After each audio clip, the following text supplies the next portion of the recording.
Hi, this is Vlog number 5, and today I will talk about how to assess own state in the morning, which helps us to craft a strategy for to what extent we can push ourselves a given day.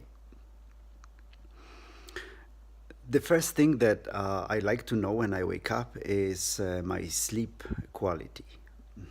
This I measure with an app called Sleep Cycle that gives you a duration of the sleep and also a metric of sleep quality in terms of percentage from 0 to 100, which the app calculates based on the movements and the noise made by a given person during the sleep. So basically one sets up the app at the beginning before falling asleep, and then throughout the sleep it's just there kind of while phone is lying by the side of the bed and listening to the noise of the sleeping person, and gives a measurement at the end, combining the length of the sleep and the noise throughout.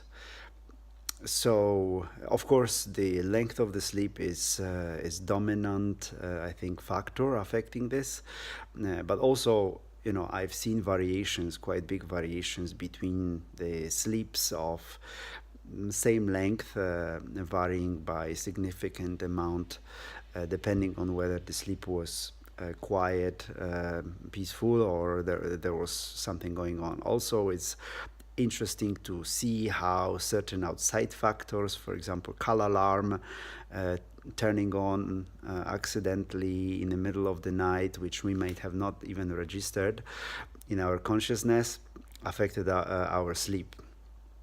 It also is good to see the effects of, for example, I don't know, going out or eating late on the sleep this way. So this is the first metric, and sleep quality actually turns to be a pretty big determinant of how we feel throughout the day and how capable are we of taking on challenging tasks later. The second thing that I like to look at is HRV.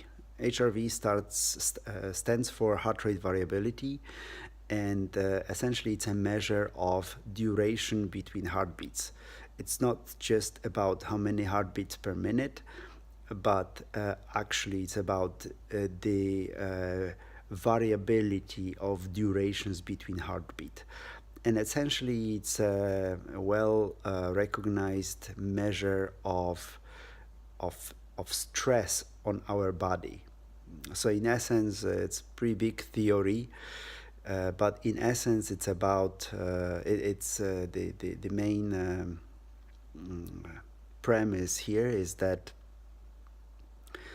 the bigger stress on our system, whether it's physical or psychological, the less variable the heartbeats become. And one can also determine whether it's autonomous or non-autonomous or sympathetic or parasympathetic nervous system that is under stress.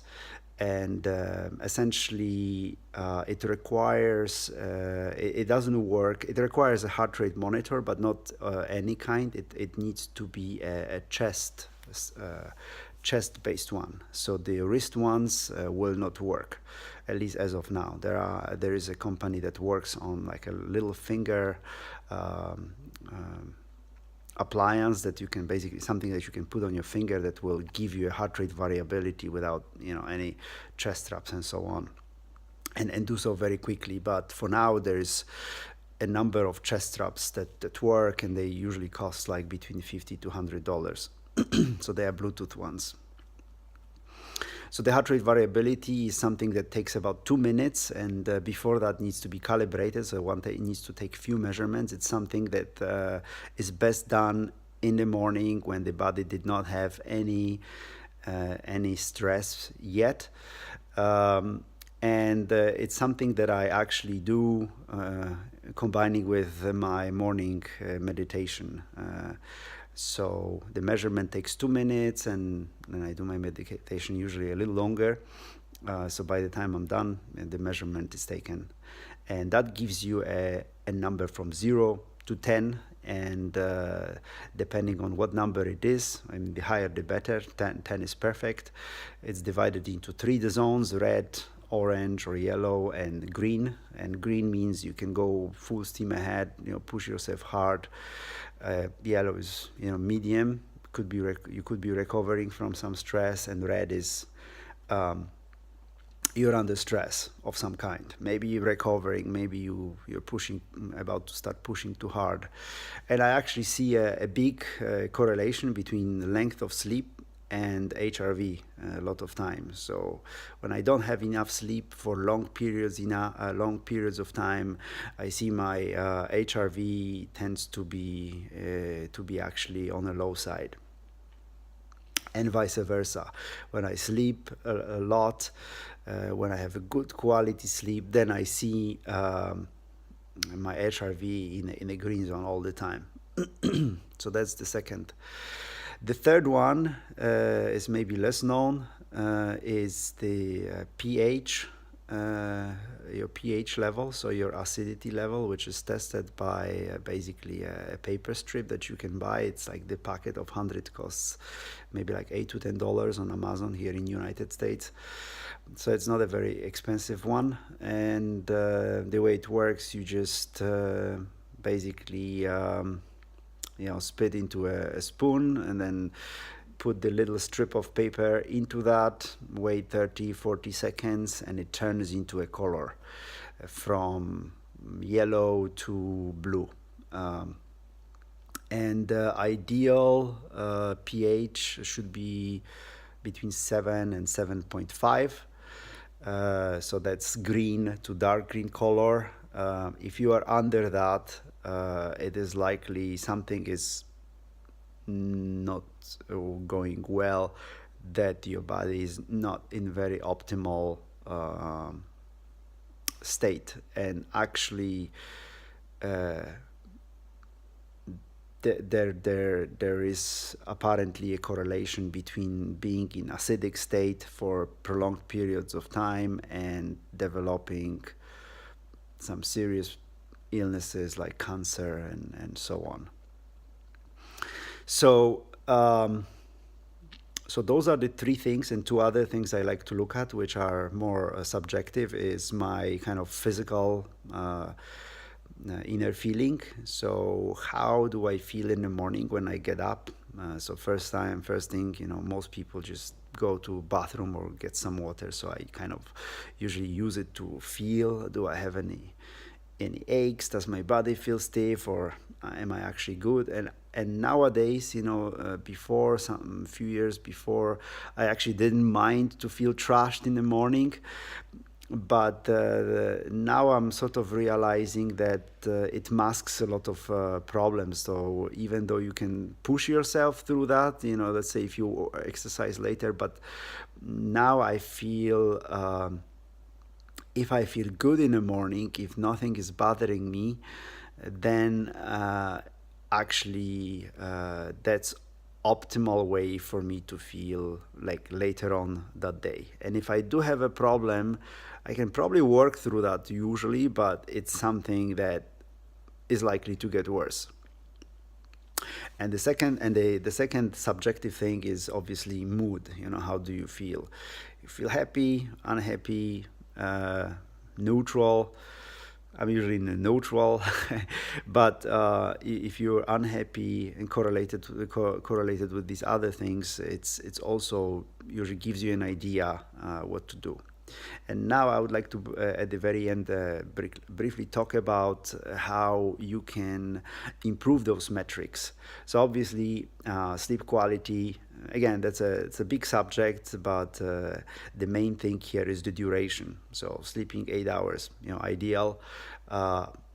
Other than that, there are some methods to optimize it. So just essentially kind of covering your eyes so there's no light coming from anywhere. Some people like to say the best place to sleep is like a bat cave, completely dark.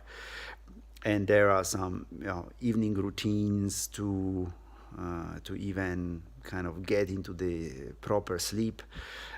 Eliminating electronic devices before going to sleep. It's a big thing because they emit blue light, which disturbs our sleeping cycle. So if you cannot do that, if you have to look at the screen just before going to bed, just before, meaning like in less than 2 hours before going to bed, then get yourself blue light blocking glasses, which usually there are some cheap versions that you can easily buy from Amazon.com or something like that. That would alleviate that and improve your sleep quality. So duration and basically darkness, and basically eliminate cutting oneself off from any external stimulus. That's most important. Now, when it comes to HRV, there are some techniques to balance your nervous system. One of them is alternate nostril breathing. That is yoga breathing technique, pranayama, called Anulviloma. You can look it up. It's very good for this purpose, and actually it can almost improve your HIV sometimes on the spot. There are some mental techniques that you can do, and I think meditation is also something that balances nervous system, that has been proven scientifically. And now when it comes to pH,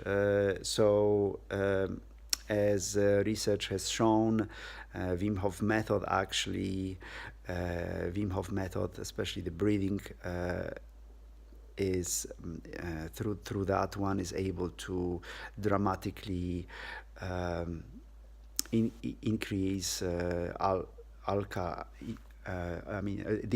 dramatically decrease acidity and become alkaline within a period of like 20 minutes. So if you have a problem with that, invest into this, and it's in general, breathing is a huge factor for staying in an alkaline state. So that's it for today.